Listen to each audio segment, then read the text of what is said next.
ಮಳವಳ್ಳಿ ನಾಗಣ್ಣ ಅವರ ಆಟೋದಲ್ಲಿ ಪ್ರಯಾಣ ಮಾಡೋ ಒಂದು ಅವಕಾಶ ಸಿಕ್ತು. ನನಗೆ 73 ವರ್ಷ.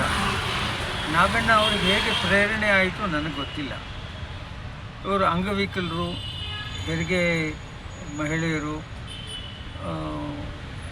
ನಂತರ 73-74 ವರ್ಷದ ವೃದ್ಧರು, ಇವ್ರಿಗೆಲ್ಲರಿಗೂ ಸಹ ಫ್ರೀ ಸರ್ವಿಸ್ ಕೊಡ್ತಾಯಿದ್ದಾರೆ.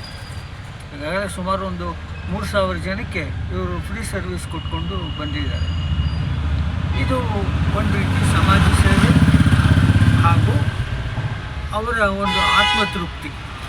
ನಾನು ಈ ಥರ ಮಾಡಿದ್ದೀನಲ್ಲ ಸೇವೆ, ಅವರಿಗೆ ಸಮಾಜಕ್ಕೆ ನಾನು ಇದು ಕೊಟ್ಟಿದ್ದೀನಲ್ಲ ಅಂತಕ್ಕಂಥ ಒಂದು ಆತ್ಮತೃಪ್ತಿ ಅವರಿಗೆ ಇರುತ್ತೆ.